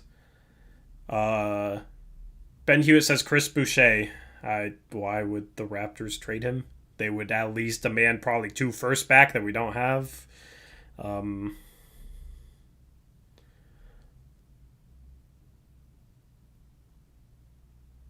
Yeah, I wasn't saying that you would do it, Eric.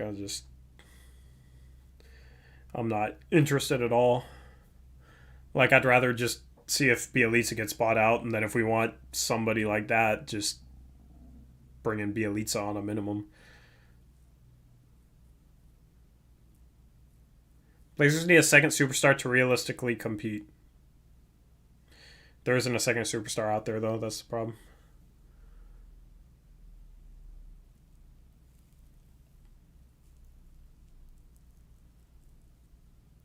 I honestly don't think we make a big trade. All these people in the know are saying we're very active. I don't think we are. We'll see who's right. I don't think we make anything substantial. I think at most we trade Rodney Hood for something. Something like that's very minimal. And maybe save some money. And then, like, I'm not talking buyout market. We could sign Aldridge off the buyout market. But I don't think we, like, trade Canner and Derrick Jones Jr. for something. I just don't feel it. In other years, it made much more sense to make a trade, and we were not as active as we were rumored to be. So this year, where like there's a lot less out there and a lot less that makes sense, and we're trying to avoid the tax, which we're only $1 million below, basically $1.5 million below. I don't think a big trade is coming. If we do something small and sign Stotts to an extension, I'll lose my mind, Kelly. A Stotts extension is the last thing I want to see. Do you think we could be shopping Trent quietly? Maybe. I think if there is a splash, like if anything surprising happens, it'll be Trent getting traded.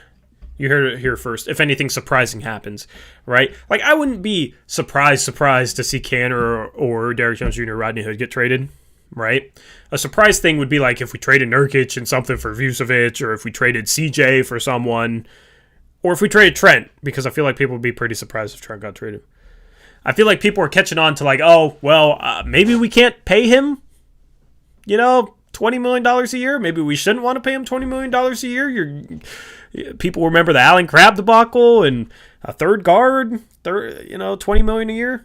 It doesn't really sound too appetizing.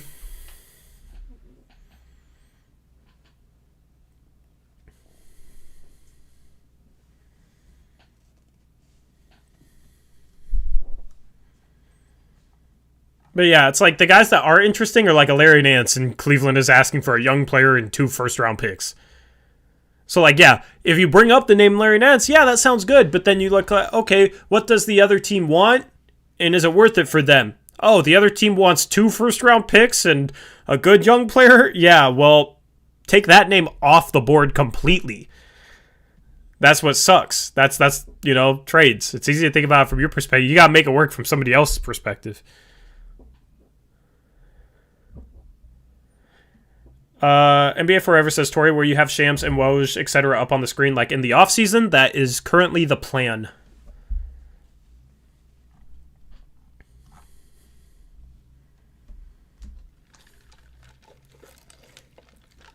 That's currently the plan. Imagine we trade for Vucevic. I know you'd love that, Reese. Would you trade Hood for cash? I don't see any team trading cash for Hood. We'd have to attach a second-round pick to Hood to trade him, most likely. Do you think we'll actually fire Stoss this offseason? Depends on how we do in the playoffs.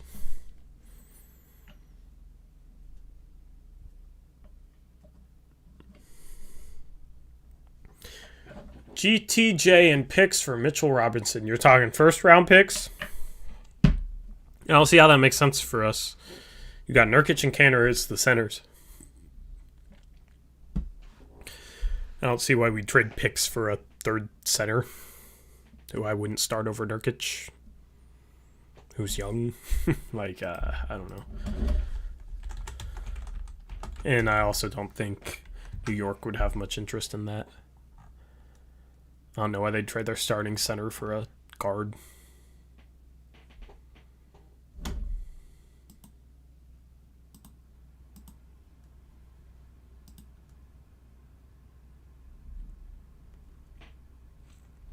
Can Portland trade Zach Collins even when he's still injured? Because, to be honest, I'm done with Zach. Can't stay healthy. Has too many foul problems. They can still trade him. There's no point to trade him. Absolutely no point to trade Zach Collins. People saying, trade Zach Collins are being too impatient. You're not going to get anything back for him. And cutting bait, there's no chance of anything positive coming out of just trading him for nothing. There's still a chance that he gets healthy and provides exactly what this team needs. Thing is, he's a free agent this offseason. Given his injury status, we could get him back on a very nice contract. You know, maybe 2 years, $5 million a year. You 100% do that. If he's still injured, you could use him as filler salary to help match at the trade deadline next season. A trade deadline where we'll likely be in the tax and willing to go into the tax if we aren't. So you could use him as a trade chip to just fill in some salary. Even if he doesn't play, it still makes sense. Even if he's hurt next year, it still makes sense to bring him back for like $5 million. Oh, I didn't mean to show that comment.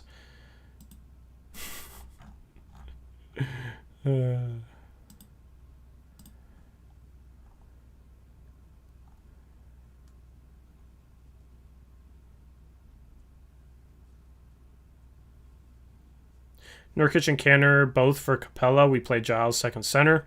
Don't see why Atlanta does that.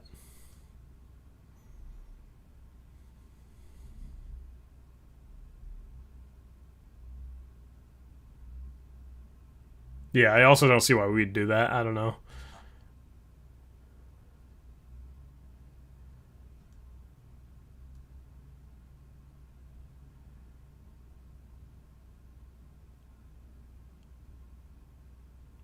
Nurkic greater than Capella if he's playing well and is healthy. Capella greater than Nurkic with Nurkic hurt, obviously. But like teams, like there's a lot of trades where neither team would do it just because there's like no point to like swap the player they already have for the player they're getting. And that's kind of an example of that. Like why would Atlanta swap Capella for Nurkic for a hurt use of Nurkic and a backup center and Enes Kanter?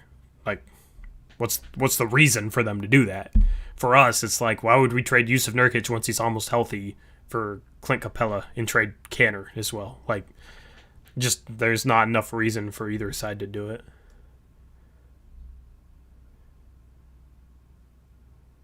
Do you reckon Nurkic's going to keep gunning those gross-looking threes? I don't know. How do you feel about John Collins? I don't know if you said anything about him, but I know Eric told me about what he thinks, but never heard anything from you. Should probably go for John Collins for more size. I'm okay with trading Gary Trent Jr. for John Collins. I'm not okay with trading like Gary Trent Jr. and 2 firsts for John Collins. I trade Gary Trent Jr. in a first though. Because if you're gonna pay a guy like $20 to $30 million, which I think Gary Trent Jr. could get $20 million, if you're gonna pay a guy even like $17 to $20 million, I think it has to be a guy who's going to start. Gary Trent Jr. is never going to start. He's too undersized at the 3 to start next to Dame and CJ. We're going to be in the tax anyway, so the only difference between like 17 million and 27 million is like to the ownership. Also, obviously, you know, the more you pay a guy, the harder it might be to trade him. But I think John Collins will be worth the contract he gets this offseason as much as Gary Trent Jr. is. John Collins will get paid more, but John Collins is better. So if you're going to pay somebody that sort of money, make it a starter, not a third guard when you're already paying your top 2 guards a ton of money.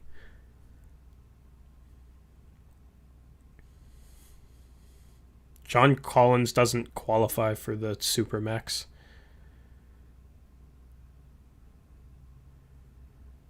He's not going to get a $200 million contract.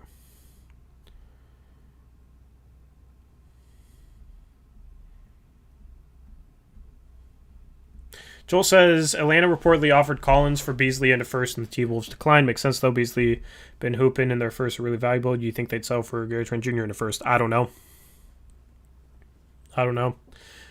But I'd be down to do, Gary Trent Jr. a first and Enes Kanter for John Collins, and then sign Aldridge off the buyout market to be the backup center. That's also a good point, Eric, that I forgot to point out. If a player gets traded away, they lose their ability to get a Supermax.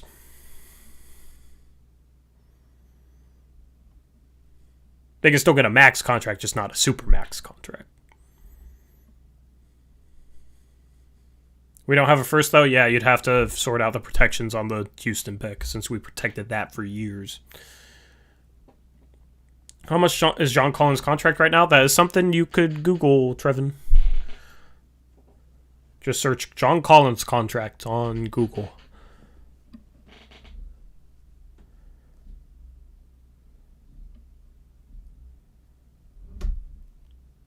Ash, you copied my picks, bruh.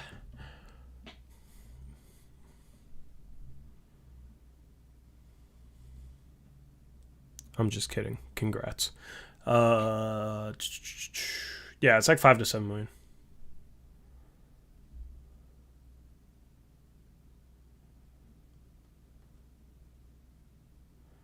I don't have every single thing memorized, Trevin.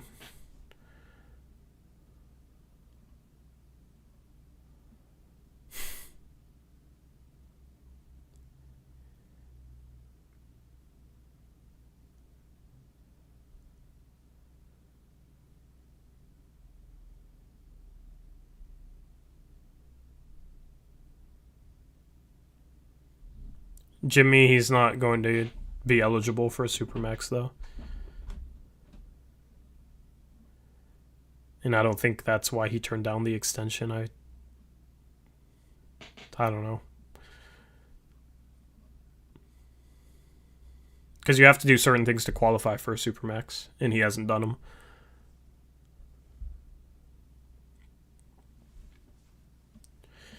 Kenya says, realistically, we are going to struggle to add a significant piece this year. That's what I've been saying, sadly. It's just, so I've given everybody a chance to, come up with a bunch of good names. How many names have been brought up that make sense for us that the other team would trade and for a package that we could come up with?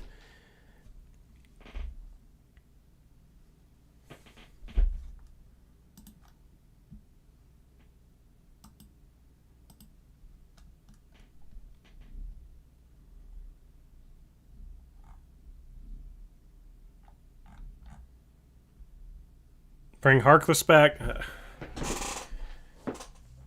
I don't know. See, we could make a small move like that. I don't even really care to, discuss small moves, It's just okay, doesn't move the needle. Could we trade for Aminu? I mean, we could trade for him if we wanted to.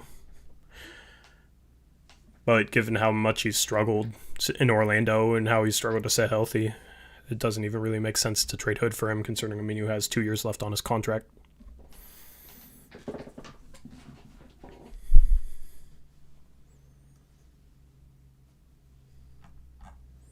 Bri, I don't know who you're talking to.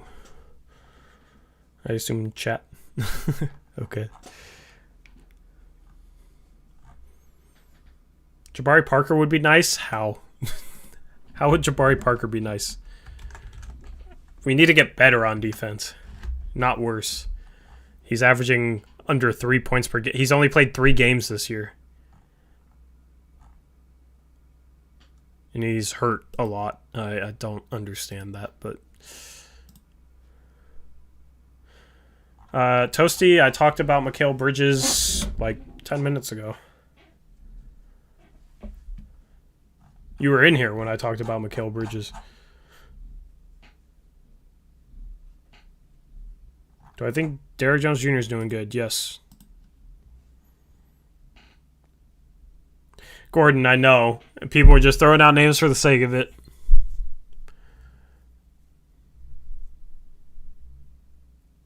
Hood for Powell is our best option. Yeah, Norman Powell is an interesting guy.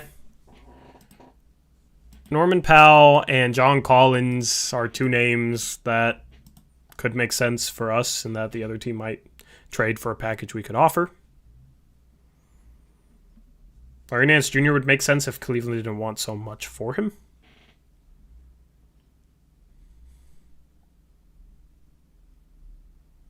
Other than that, no names have been brought up. That makes sense to me.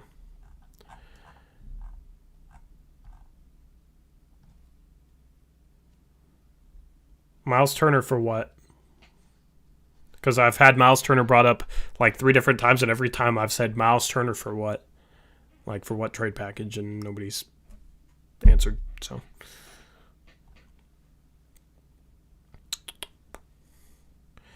Gary Trent for TJ McConnell. Beavis, stop.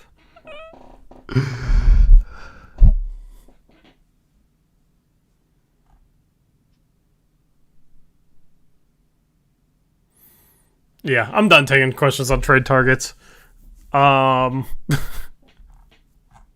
Miami is not trading Duncan Robinson for a pick. Like, why would we trade a pick for Duncan Robinson? Like, I don't know.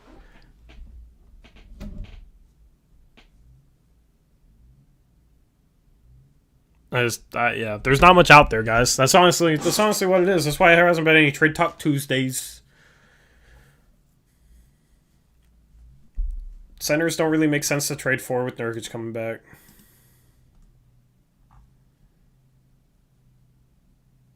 Bagley just because.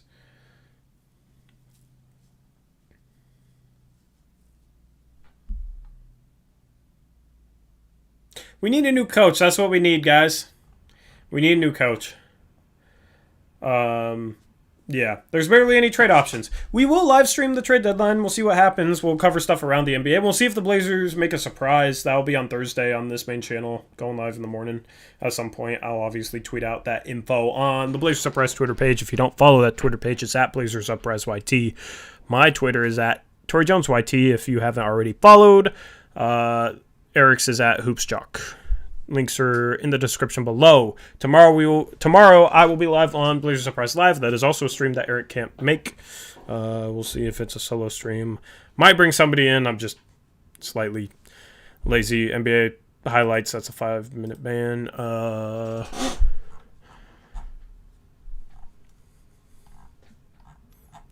By the way, do not trade deadline wise. Do not post fake trades, or you will deal with 5-minute bans. If you do it again, you might deal with a permanent ban. Just don't post fake trades, and we will know if it's fake or real. Okay. Any fake stuff like Stotts getting fired, which NBA highlights just posted. That's why I give him a 5-minute timeout. Anything like that, we're not playing that on the trade deadline. So if something happens, sure, start talking about it. But don't post fake stuff. We will have like the feeds of like Woj's Twitter feed and Sham's Twitter feed up on the screen, like updating live for you guys. Okay? So we will have the feeds up there. So there's no reason you should get tricked by a fake account or whatever. What are you drinking? I'm drinking a Coke. My voice getting sore. Sorry if that sounds annoying. I need some... My voice gets sore from solo streaming. But yeah, I'm going to wrap up the stream. I'll be live tomorrow. Okay, challenge for you guys. Come up with your best trade idea. Your best trade idea that makes sense for both teams and works under the CBA where we don't go into the tax. All right, that's your homework.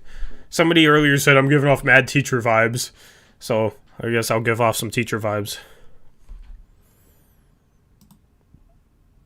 Eric, remove that comment in 10 seconds or I'm putting you in timeout for that cap.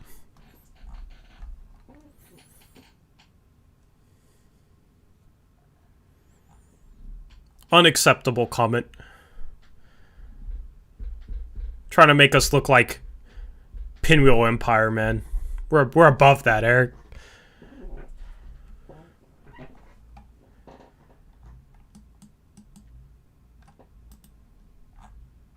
Gotta keep Eric in line. He actually secretly loves Stotts. He secretly loves Stotts. But I said to be on this channel, you have to pretend like you hate him.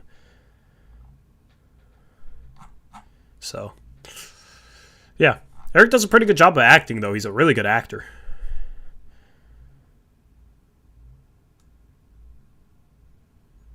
Toasty, I don't even know what I just said to think about it, so.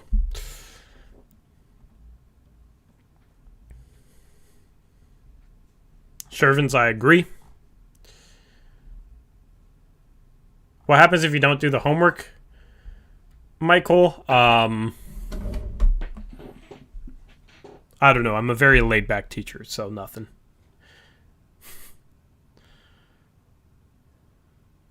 What's up, Jaden? Yeah, so come up with your best trade idea if you want to. If you don't want to, you don't have to. But come up if you want to come up with a trade idea that works under the CBA. Come up with a package for the other team and for us that doesn't involve us going into the tax.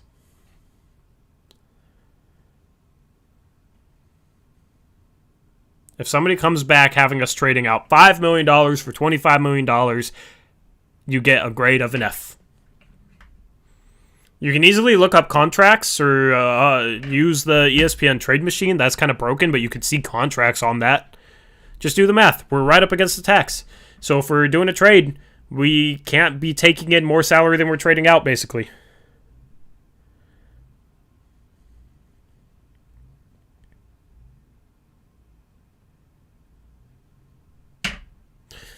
R.I.P. Blazers coming up. Oh, my goodness. Don't come here with something like C.J. McCollum for Chris Middleton. The Bucks aren't going to do that. And then Hood and Trent for Powell. I mean, maybe, honestly, Hood and Trent for Powell is, I don't know. Like, that's actually probably one of your better trade ideas. Maybe Toronto wants to go younger. That wouldn't put us into the tax. At least the salaries work. But the first one, like, the Bucks aren't going to trade Middleton for CJ. The second one is actually a legit idea. So I'll give you your props there, RP Blazers. But the first one is not...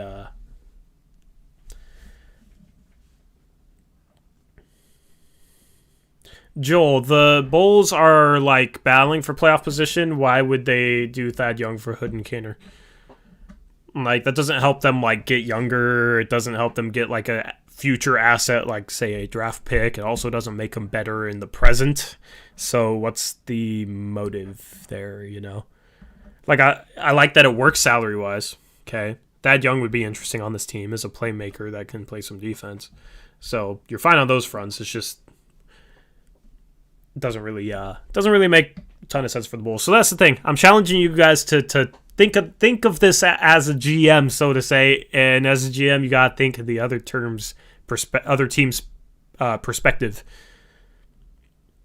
Answer your question. What question?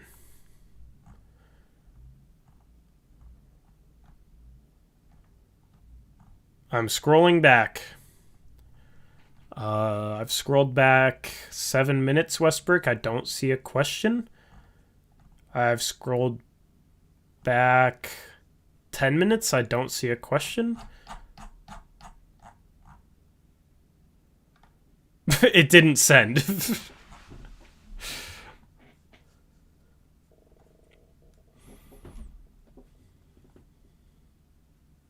No, you said we did fire Stotts NBA highlights. And fake news We don't do fake news. We do the truth here.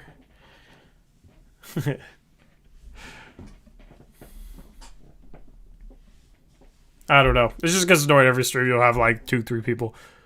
Breaking news, Blazers fired Stotts. It's like, stop.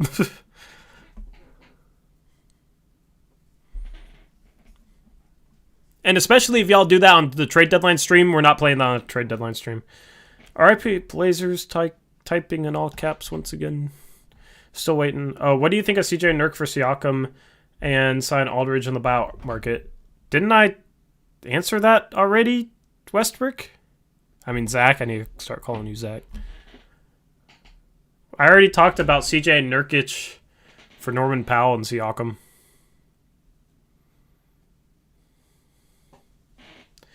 I probably wouldn't do that trade if it's CJ Nurk for only Siakam. But yeah, I guess, yeah. I'm assuming he wasn't, I'm assuming you weren't in here when Eric asked me like almost that exact same thing.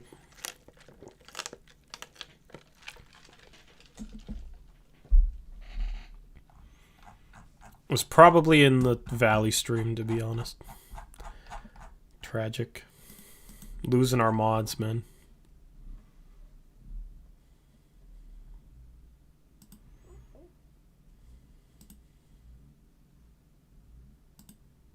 Honestly.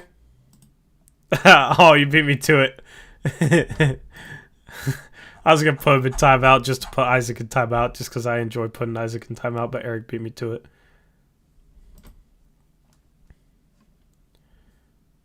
Yeah, Toasty. There's very quick ways to get 5-minute bans around here, man.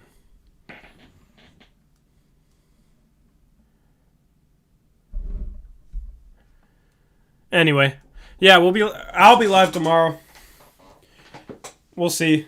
It'll be cool to bring on a guest, but I don't know.